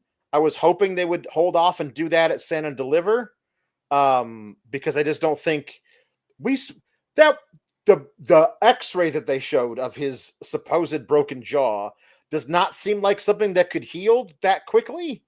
And then they also wired his jaw shut, which apparently it's supposed to be still done that. So I hope they're like, all right, well, he's cleared. It took about 2 months. We're good. When it would actually take a lot longer than that. So maybe for a mere mortal, but for Javon Evans. Yeah, it's true. He's so bouncy. You know what? If it was Ilya Dragunov, I'd be like, he should be back in a week and a half. He's right. Like, his jaw is jumping rope somehow. He's like, this match with Cedric was really good. Like, there was a lot of, the only thing I didn't like, I was like, he wouldn't go for a handspring if his hand and wrist were hurt. Like, that just seems like I like Ethan kicking it because that makes Ethan look smart, but I just don't buy that if your hand was hurting, you would go do a handspring. That seems like a bad idea. And Cedric is smart and a veteran, so he would find other ways to win. I loved Ethan Page breaking up the Koji clutch by like breaking his fingers off. And like, I really feel like Ethan Page is locked in on a really authentic version of what heel Ethan Page can be right now. And I appreciate it. I wish we got to see this with the title, but I can't say that every week. So I'll move on from that. But I really like this version because he just seems like a guy that he just goes too far because he's willing to do that to win matches. Like that's a really accessible thing. And to me, part of what makes Ethan Page great is how much realism he can bring to situations like that. So I like that. And as far as the extracurriculars, so Alex, I appreciated that they didn't like drag on too much. But if you want your extracurriculars to last a little bit longer, Blue Chew, main event performance, main event confidence, and a main event deal. Go to BlueChew.com and use the code FIGHTFUL, and you will get Blue Chew with their first shipment for free. Shipment? Yeah, I said shipment. No waiting in line at the pharmacy, no awkward doctor's visits. You take their online exam, and then if approved, it's shipped straight to your door. That's right. Same active ingredients as Viagra and Cialis, but in a chewable form and much more affordable. How can you pass up on this? How can you pass up on that confidence? How can you pass up on that performance? How can you pass up on making your sex life better? That's what Blue Chew is here to do. You don't have to have a problem to use Blue Chew. Just get that additional performance. BlueChew.com and the code FIGHTFUL.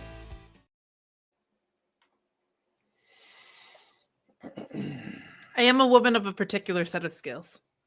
You are. They are segueing to dick pill ads. Those are the skills. You could never. No, I couldn't. Just that was a collective you. I looked it up. Of course you did. I mean, I had a minute. To do it while Sean was when we review movies, you look up geography. This is just, it's so you coded. That's what I'm laughing at. It's true. 2 to 6 weeks. And okay. It was before Christmas. It was before Christmas, so it's time.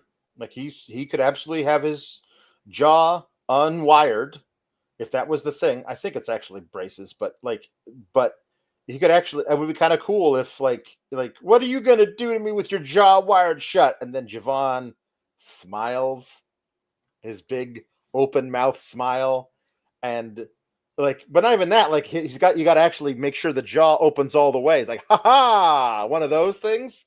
And then Ethan's like, oh no, and then he goes back to being the Miz because he's scared. We'll see.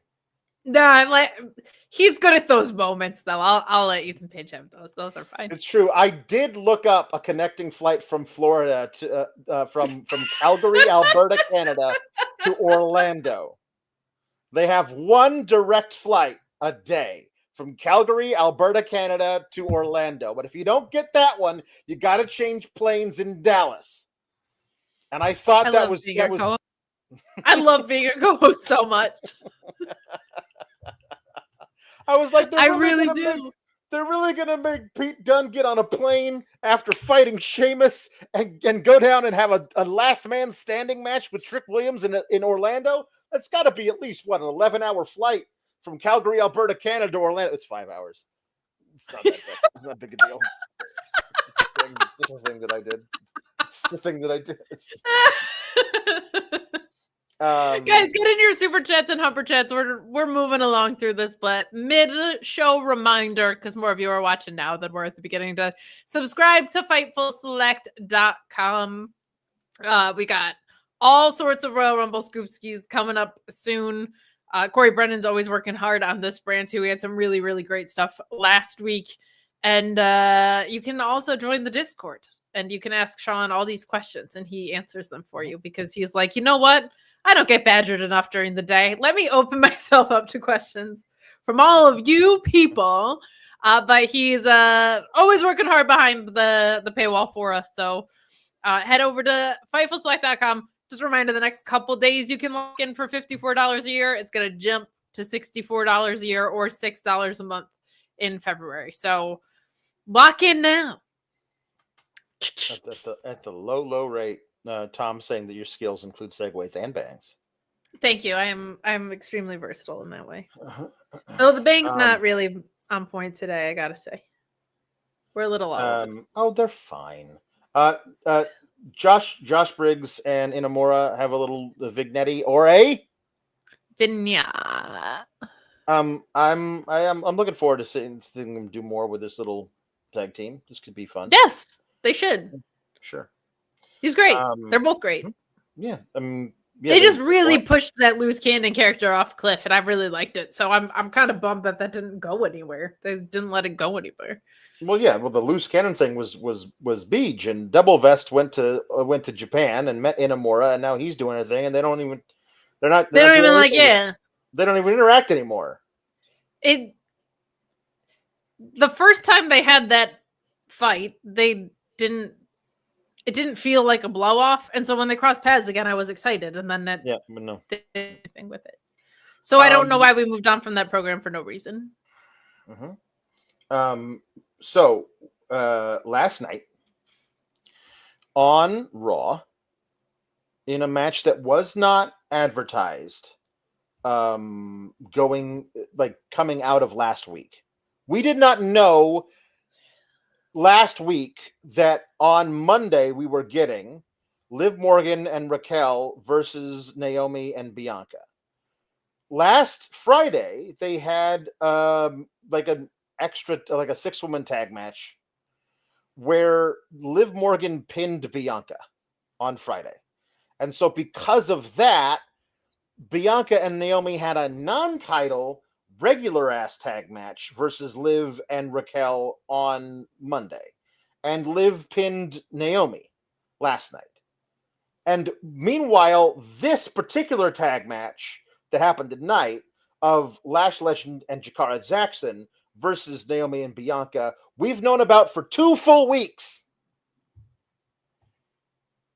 And because of wrestling math, specifically in WWE, we know that the feud between Bianca and Naomi and Liv and Raquel is far from over and must continue. And it doesn't make any sense for it to continue when Jakara, Jackson, and Lash Legend are the new tag champs. So we know going into tonight that there's 0 chance of Lash Legend and Jakara Jackson. No chance. No chance in hell. No chance in hell. The old song goes, but God, Theory of a Dead Man sucked. Yeah, it did. But I would argue that before last Friday, there was a very good chance that I would say a lot of people thought there was a very good chance of Lash and Jakara winning this tag title match tonight. A lot of people thought that. I was one of them. And then on Friday, I was like, I don't like that. I don't like Liv getting a pin on Bianca. I don't like that. Maybe it's just something they're doing for the Royal Rumble to build intrigue. But then on Monday, when they did the tag match again and Liv pinned Naomi, I was like, no. Hey, I'm not even sure that I'm rooting for Lash and Jakara to win it because they've improved a lot, both of them. And I'm rooting for it because the women of NXT deserve that part. The NXT tag team titles to fight over, because the main roster is kind of just a mess right now when it comes to the women. And I would think giving them until Mania to sort all that out would be good. And then the women in NXT could fight over these tag team titles. So had you not done what you did on Friday, and had you not done what you did again on Monday, I would have been watching this match hanging on every near fall. Because there would have been a serious doubt in my mind as to who might have won. Do you know how rarely WWE programs a TV match for a title where I don't know for a fact who's winning it? It's so rare. This would have been a unicorn. Watching this match going when Lash had Naomi pinned and Bianca was out of the ring, like I would have been right there being like, I thought they were going to win it. And then when they did the ridiculous thing where the ref decided not to count the 3 when Naomi was pinned by Jakara, and the crowd was like, we all collectively saw that, and we all collectively call bullshit and started booing the referee. When that happened, I would have thought, well, maybe that's part of a greater angle here. But it's not, because this was always, after last night and after Friday, going to end up the way that it did, with Bianca and Naomi retaining so that they can then lose the titles to Liv and Raquel. And Jakara Jackson and Lash Legend, who as of 2 weeks ago looked like they might have been a pretty good bet to win those NXT titles, now they're just another team that lost to Bianca and Naomi. And I feel really bad for all of this. At the range was from at least seeds of doubt to I think they're actually going to do it, which is like the sweet spot, I feel like, for any title match as a viewer, of like, I at least think this could happen. So I really think they might take the belts off of them. You want to be in that range more often than not. There are certain ones that are inevitable, especially early defenses of things. And the problem is, like, this Jade aspect is hanging over the head of all of this. But when you hear things like they're considering Bianca and Rhea, reported by FightfulSelect.com, for WrestleMania, you figure something's got to happen there, right? So it's so unfortunate because the roster on NXT for the women is so deep, and they deserve all the things to fight over. The other thing is Lash and Jakara have already lost to Bianca and well, at that point, Jade, but Bianca like and Jade, yeah. Bianca and her tag team partner multiple times at this point, and they don't really do anything else because, unfortunately, there's not a women's tag division at NXT, really. So it seems like the only thing that they do, unfortunately, for the most part, is lose to Bianca and her tag partner in multi-woman situations. Like that's it. So it also just, I don't think there's anything to lose by losing to Bianca, Belair, and Naomi here, really. But like, you're just driving home the point that they can't beat them at this point. So that part sucks. The good part of the overall picture is I think this is a good thing for Liv and Raquel. Assuming Liv and Raquel are going to be the ones to win it, I think it's good because Liv, I have been very vocal about not liking the way her title run has been booked at all. I think she certainly deserves a spot at WrestleMania, and this is the window to make that happen.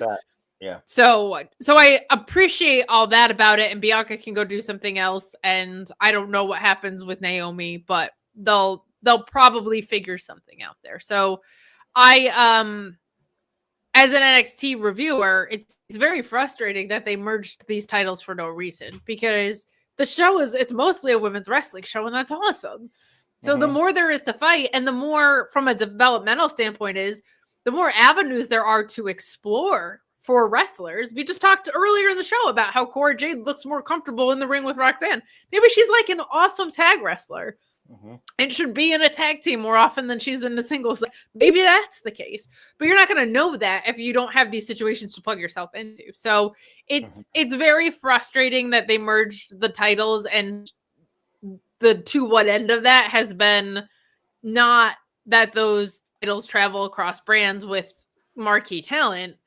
It's that they rarely stop by to create losses for sporadic NXT, or I don't want to say sporadic tag teams, because Lash and Jakara are certainly a tag team, but like they don't get reps outside of that. So it's frustrating, and they had the chance to.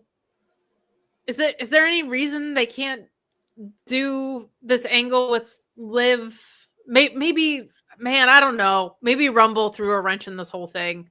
Maybe Jade is coming back at Rumble and something weird happens. I don't know what that looks like, but like it feels really unfortunately timed on the NXT side, because it felt like there was at least a possibility that would be the case. Because it also feels like, why are you running this back just to have them lose again if that's not the case? That sucks. So yeah. Lash has improved immeasurably, and so has Jakara. And I think that they're ready just to go to the main roster. You're not going to let the women's tag team Ragged Tags champions be like tag team champions be in NXT, then bring them up and have them be part of that thing. So like they're a fun as a duo specifically. They're really fun as a duo. I love that. I love the two of them as a combo. Lash did a running Sasuke special.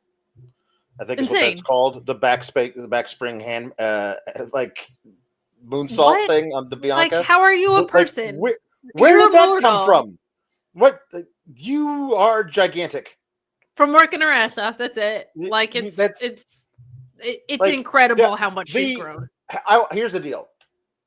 So, if you look at just the size discrepancy between Lash and all the other women, that's like Femi doing that to a dude.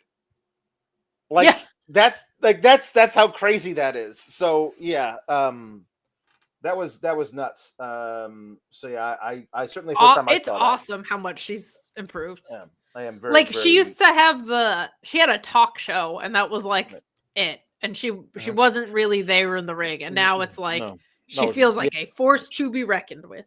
Yes, lashing out. That's what it was called.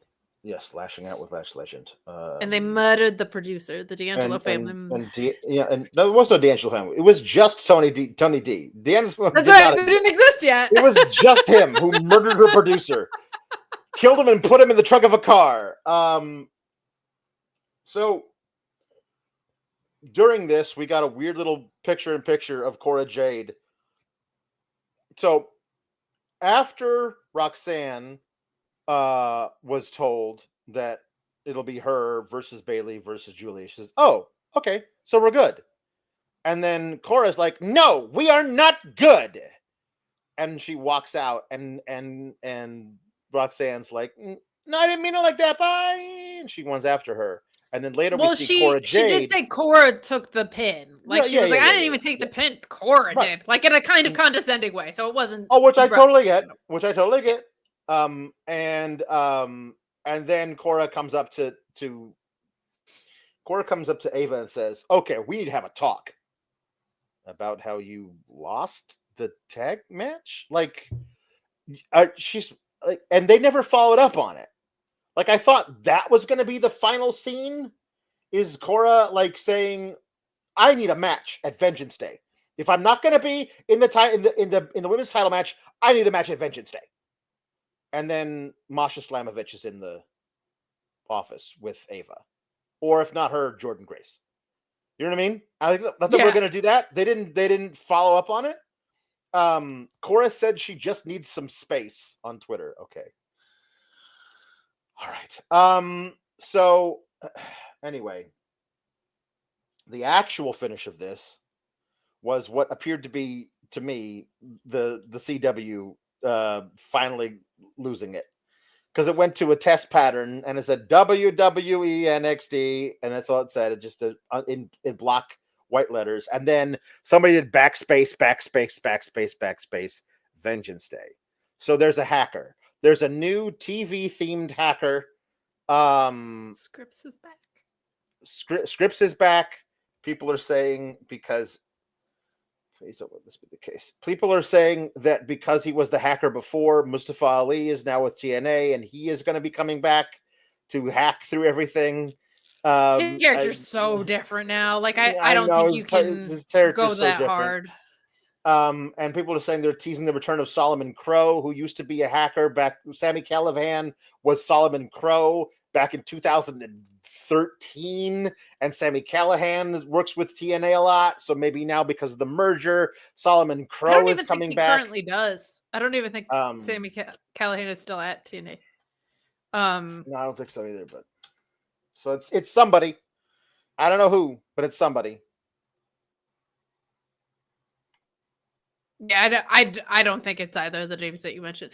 Like Mustafa, I know they love to just like erase stuff, but he's spent the past year doing something that's so high level and completely different. I don't think you can do that. I don't think you can do that. Yeah. And I also don't think I don't think Sammy Callahan's like the priority from TNA that they would want. He is in TNA. He's currently feuding with Mance Warner. Oh, who just arrived, right? Mm-hmm. All right, fine. So yes, that was your episode of NXT. Yes, I'm not I'm not happy about the Triple the Threat City. the Triple Threat City, and also the uncertainty of watching a big time match being stripped away from me by booking on the main roster. By the way, they brought up that they had a match last night, but did not tell us that they lost it. Yeah. I mean, you were trying to say, like, is this the time where they could slip up and lose? You mean like they lost last night and got pinned in a 6-woman tag on Friday?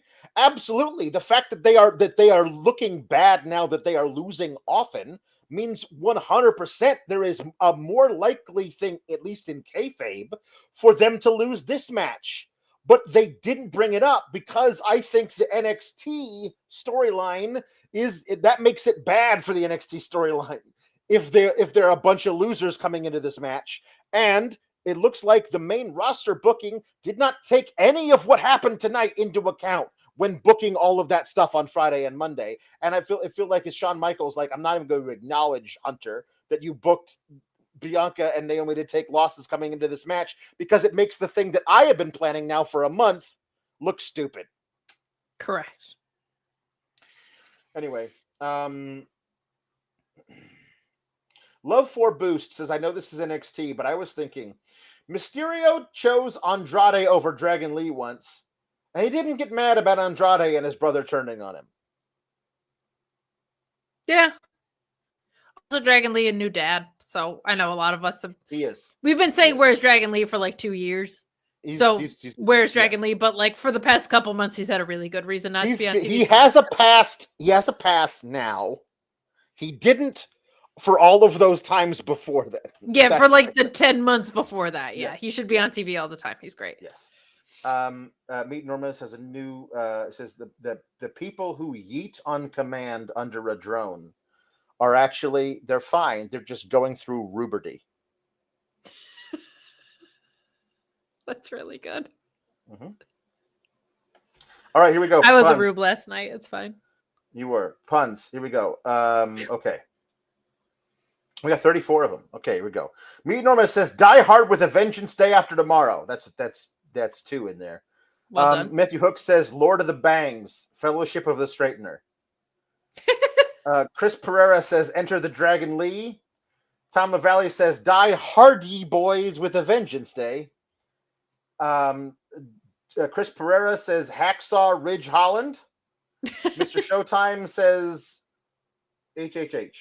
Triple H. Triple H, the unnecessary 3s. 3 H's. Insert clever Nixon Newell pun. 3 movie puns.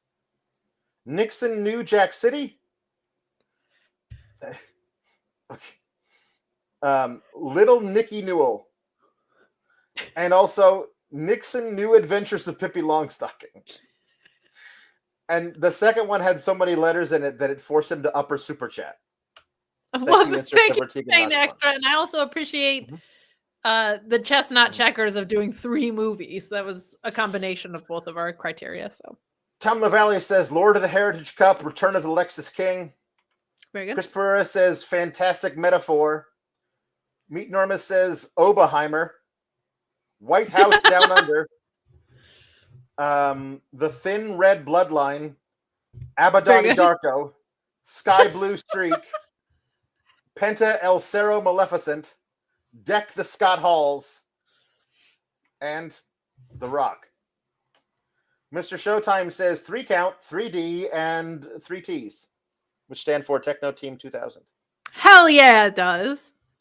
Lieutenant Photo says Goldie Dust and the 3 Bears.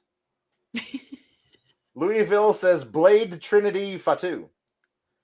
Tom LaValle says Spider-Man, No Way, Jose. And J Lethal Weapon 3. That's very good. Norma says the Shining Wizard. Keeping Up with the Odyssey Joneses. Dude Love Actually. Fuego del Sol Man. The Uso Suspects. The Fisher King of the Ring. Lieutenant Photo says the Christian Cage. The Christian Cage, the Son, and the Holy Ghost. The Father.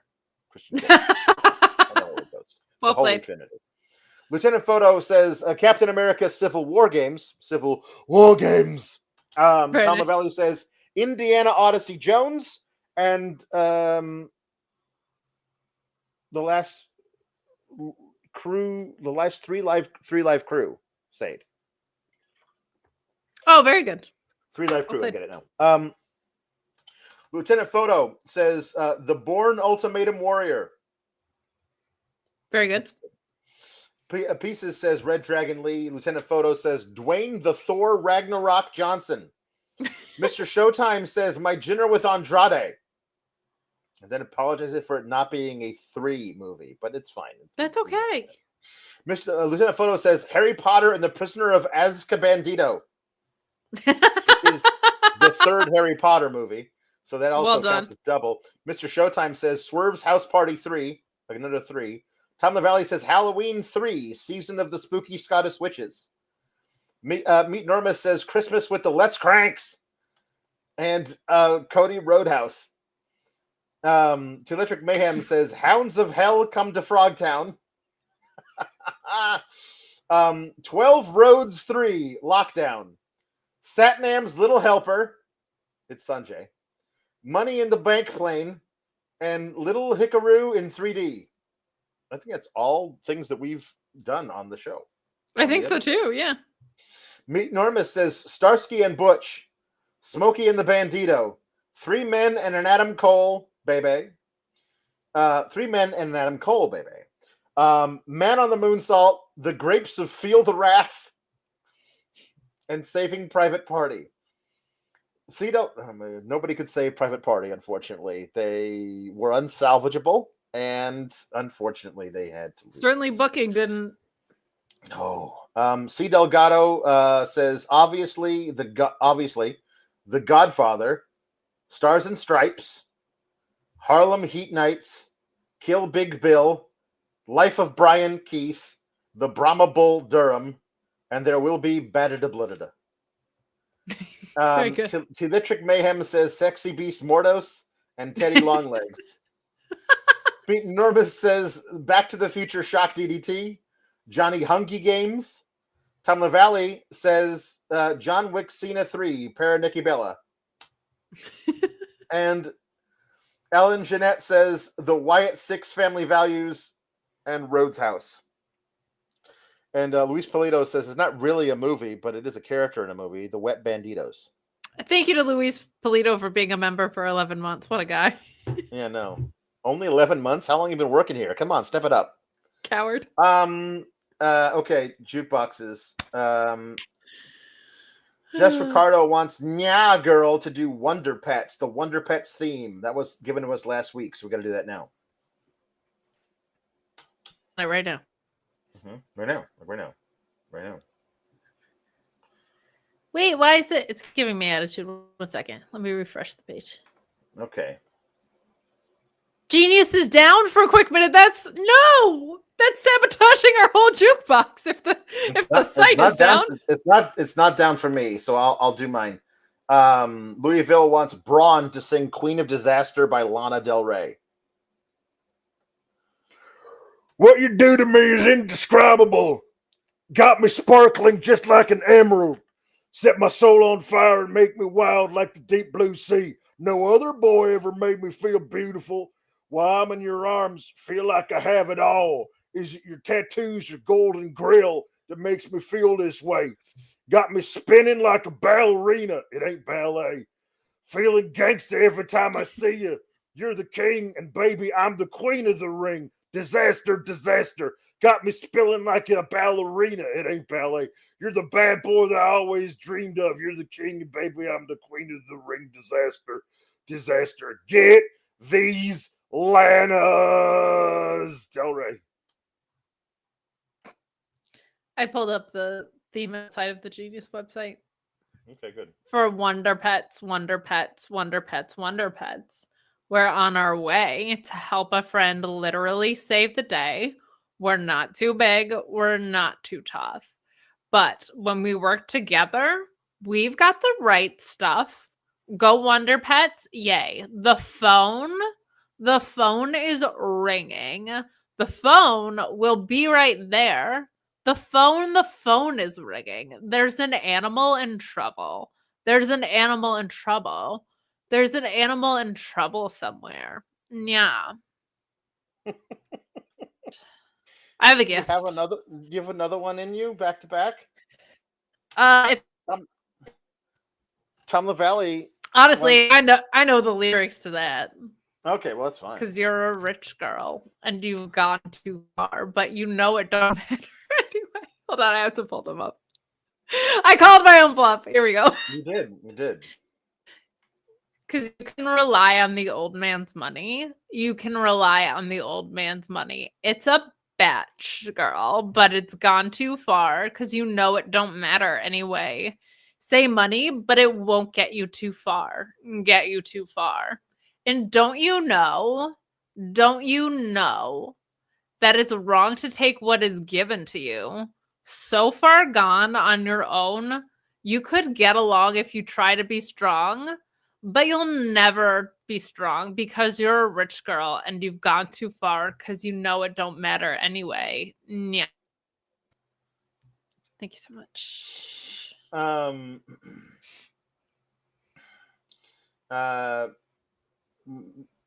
on. Okay. MD Cyclo says, since y'all are both hip to Gen Z slang now, I have more terms people are dying to know. You ate that. If you do something cool or impressive, you just ate that. I know that one.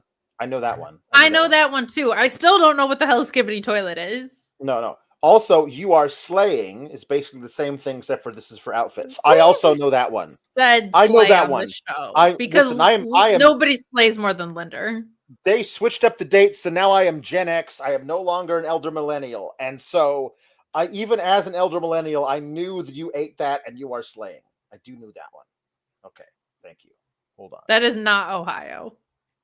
But I didn't know anything about slaying. I thought that was when you beat somebody to death in the ring accidentally.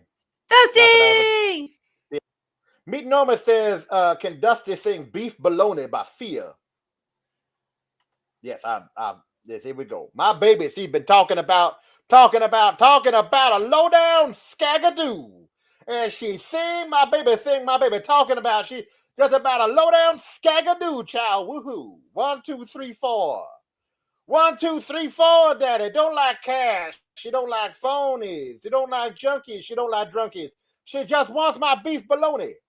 Beef bologna. Beef bologna. Beef bologna, daddy. Don't like salami. She don't want pastrami. She don't want no chicken. Don't want no roast. She just wants my double dose of beef bologna. That's right. Thank you. That was beautiful. Thank you, Dusty. You're welcome. I normally BS with you, but we've got a time limit to hit. You know what I mean? We do. No, that's right. So hold on. I gotta go. I gotta go back to the Grand Beyond. Bye. Bye. Hello. This is Ricky! the last one. Tom LaValle says Ricky sings bad Leroy Brown, but instead of Leroy Brown, it's Obafemi. Well, the south side of Chicago is the baddest part of town. And if you go there, you just better beware of a man named Obafemi. Now, Oba, more than trouble. You see, he stands about 6'6", 310 pounds. And the downtown ladies call him Treetop Lover. And all the men just call him Sir. Right on. And he's bad Obafemi. Baddest man in the whole damn Temmie. Badder than old King Kong. Meaner than a junk. You got to change up the rhyme scheme or it don't make no sense. Better than old King Kong, meaner than a junkyard dog. Now, Oba, he's a gambler and he likes his fancy clothes and he used to wave his diamond rings in front of everybody's nose. He got a custom Continental and the Eldorado too. Got a 32 gun in his pocket for fun. Got a razor in his shoe. He's bad Obafemi, baddest man in the whole damn Temmie. Badder than old King Kong and meaner than a junkyard dog. He's also meaner than Big John Studd, and he's also meaner than Mr. Fuji, and also meaner than Captain Lou Albano, and also he's meaner than everybody from the 80s. All right. Keep cool, gabagools. We hit our time. Bye!